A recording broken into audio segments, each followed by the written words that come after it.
अगर आप कहीं घूमने जा रहे हो और आपका सामना किसी ऐसे किन्नर से हो जाए जो दिखने में तो आपको बिल्कुल आम जैसा लगता हो, लेकिन उसके पीछे की सच्चाई जानकर आपके पैरों तले जमीन भी खिसक जाएगी। आज की ये कहानी हमारी ऐसे ही एक किन्नर के बारे में है जो खुद तो चले गया लेकिन अपने पीछे कुछ कहानियां छोड़ गया। तो आइए शुरू करते हैं हमारी आज की कहानी, लेकिन उससे पहले हमारे चैनल को सब्सक्राइब जरूर कर लें। इससे हमें मोटिवेशन भी मिलता है, जिससे हम आगे आपके लिए ऐसी ही कहानियां और लाते रहेंगे। आइए शुरू करते हैं। दोस्तों, आज की ये कहानी 3 दोस्तों की जो मध्य प्रदेश भोपाल में रहा करते थे। इन तीनों दोस्तों ने जंगल सफारी जाने का फैसला किया। इसके चलते तीनों दोस्तों की टिकट बुक हुई और तीनों ट्रेन पर चढ़ गए। ट्रेन पर चढ़ने के बाद जैसे ही ट्रेन स्टार्ट हुई, उसके कुछ ही देर बाद एक किन्नर ट्रेन में चढ़ा जो सबके पास जाके तालियां मार रहा था, उनसे पैसे मांग रहा था। तीनों दोस्तों ने उनको देखा और वापस से अपनी सीट पर आके बैठ गए। कुछ देर बाद उन तीनों दोस्तों के पास किन्नर आया जो तालियां मार मार के उनसे भी पैसे मांगने लगा। इन तीनों जनों ने पैसे देने से मना कर दिया तो किन्नर तालियां और तेजी से पीटने लगा। यह देख के एक दोस्त ने खड़े होकर उसको वापस से मना किया, लेकिन किन्नर मानने को तैयार नहीं था। वो और जोर जोर से तालियां पीटने लगा। यह देखते हुए तीनों दोस्तों में से एक दोस्त खड़ा हुआ और उसको जोर से एक थप्पड़ जड़ दिया। किन्नर गुस्से से आंख बबूला हो गया और उसकी तालियों की आवाज भी और तेज हो गई। यह सब होते हुए जो ट्रेन में और पैसेंजर बैठे हुए थे वो भी उनकी तरफ देखने लगे। 3 दोस्तों में से एक दोस्त विनय के कंधे पर जोर से काट लिया। जैसे ही किन्नर ने विनय के कंधे पर काटा तो किन्नर वहां से तुरंत भाग गया, लेकिन विनय के हाथ से खून निकलने लगा। अब इन तीनों दोस्तों के सर पर भी भूत सवार हो गया कि इस किन्नर को सबक सिखाएंगे। इसके चलते इन तीनों दोस्तों ने चलती हुई ट्रेन में ही उस किन्नर का पीछा किया। इतने में वो किन्नर ट्रेन से उतर के भागता चला जाता है। वो 3 दोस्त भी बहुत गुस्से में थे। वो तीनों भी उनके पीछे पीछे भागने लगते हैं। भागते भागते किन्नर भी एक जगह की तरफ भाग जाता है, लेकिन ये तीनों दोस्त भी कुछ ना सोचते हुए उनके पीछे पीछे चले लगते हैं। थोड़ी दूर चलते हुए किन्नर एक बड़े से पीपल के पेड़ के नीचे बैठ जाता है और जोर जोर से हंसने लगता है। जब उस किन्नर को हंसते हुए ये तीनों दोस्त देखते हैं तो ये सोचते हैं कहीं ये किन्नर पागल तो नहीं है, लेकिन उन तीनों दोस्तों में इतना गुस्सा था उसके प्रति कि वो यही सोचते हैं कि आज तो इसको छोड़ेंगे नहीं। तो वो तीनों दोस्त आगे बढ़ते हैं। उनमें से विनय, जिसको उस किन्नर ने काटा था, वो किन्नर को उसकी गर्दन से पकड़ लेता है। तो किन्नर उस पीपल के पेड़ को देखते हुए बस एक ही चीज कहता है कि उस्ताद, ये तीनों लोग मुझे मारना चाहते हैं। इन्होंने ट्रेन पर भी मुझ पर हाथ उठाया था।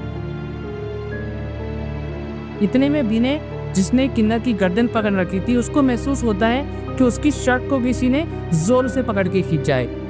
जैसे ही वो पीछे देखता है तो उसे एक लंबा चौड़ा सा किन्नर दिखता है जिसकी आंखें गुस्से से लाल होती है। तीनों दोस्त उस किन्नर को देख के बहुत हैरान हो जाते हैं। तो वो उस्ताद किन्नर उन तीनों दोस्तों से बोलता है कि जिस ट्रेन में तुमने इसको मारा उसी ट्रेन के आगे वाले डब्बे में मैं भी था, लेकिन जब मैंने इसको भागते हुए देखा तो मैं समझ गया कि तुम तीनों ने इसके साथ कुछ किया है। इसलिए मैं भी आगे वाले स्टेशन पर उतर गया और अपने साथी किन्नरों को बता के आया हूँ जो तुमने इसके साथ किया। वो भी अभी थोड़ी देर में आते ही होंगे।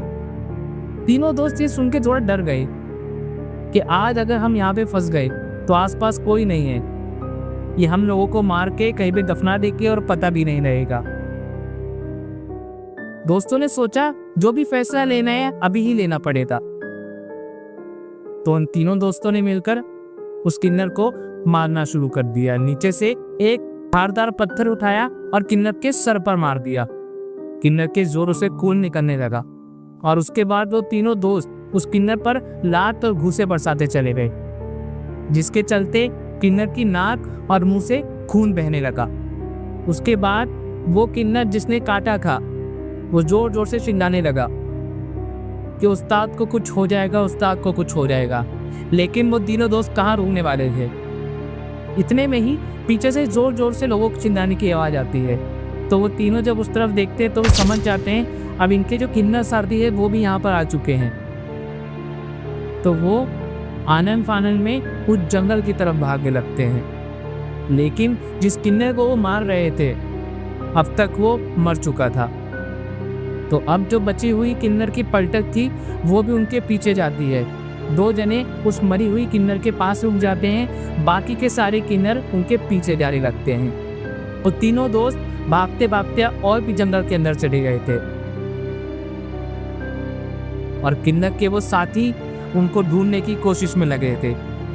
तीनों को भागते भागते अब 2 से 3 घंटे से ज्यादा हो गया था और किन्नर के वो जो साथी थे अब वो भी वापस ये सोच के लौट गए थे कि वो अब यहाँ से निकल चुके होंगे। ये 3 अब अंधेरे जंगल में अकेले फंस चुके थे।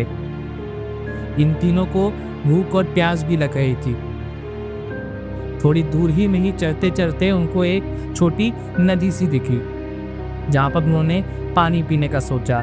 तो विनय, जिसको कि उस किन्नर ने काटा था, वो झुका वहाँ पे पानी पीने के लिए, लेकिन जब वो पानी पी रहा था उसको फिर से वैसे ही महसूस हुआ कि उसको गर्दन से भी पकड़ के पीछे की तरफ खींच रहा है। जब उसने पीछे मुड़कर देखा तो वहाँ पे वही किन्नर मौजूद था जिसकी पिटाई कर करके उन्होंने उसे मौत के घाट उतार दिया था।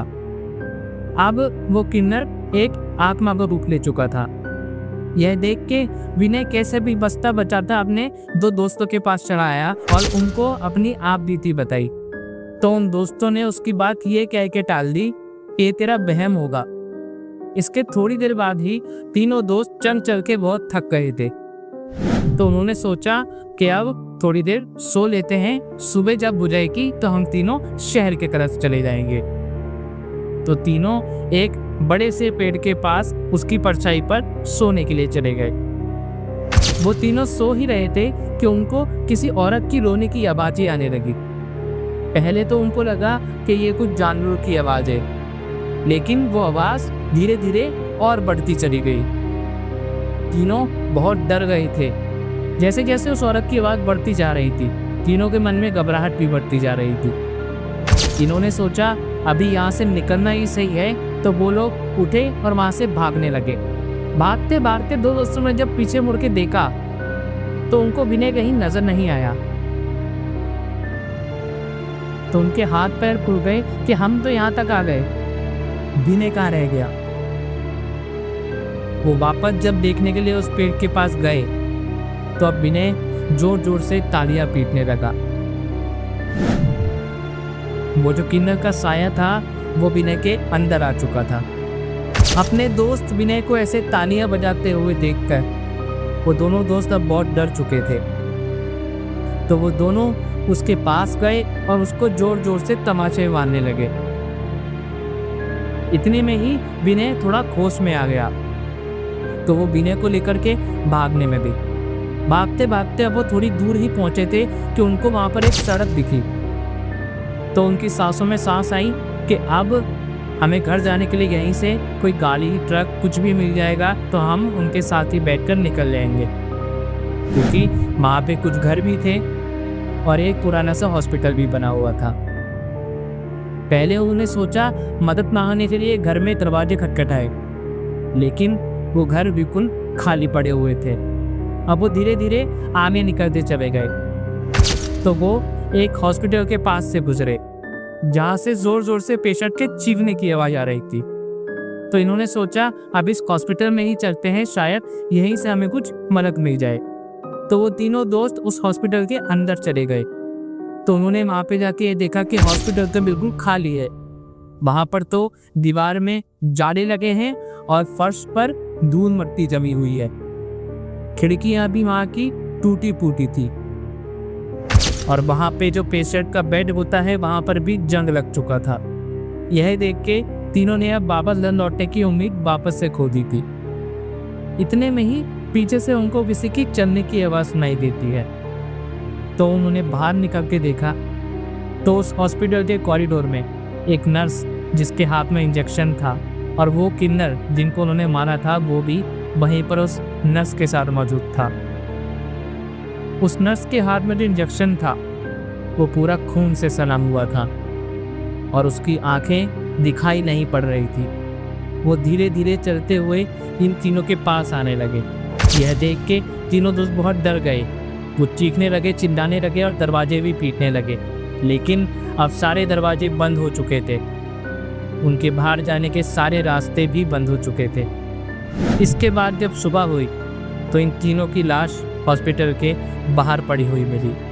तो वहाँ के आने जाने वाले लोगों ने जब इनको देखा तो सोचा कि इनके साथ ऐसा क्या हुआ होगा। जब वहाँ के लोगों ने उस हॉस्पिटल के अंदर जाके देखा तो उस हॉस्पिटल के कमरे में एक कैमरा पड़ा हुआ था, जहाँ पीछे नर्स इंजेक्शन लेके बैठी हुई थी और ये तीनों वहीं हॉस्पिटल के बेड पर बांध के रखे थे। ऐसे ही कुछ कहानियों के लिए हमारे चैनल को सब्सक्राइब ज़रूर करें, क्योंकि इससे हमें मोटिवेशन मिलता है और हम आपके लिए ऐसी ही अच्छी अच्छी स्टोरीज लाते रहेंगे। जय हिंद।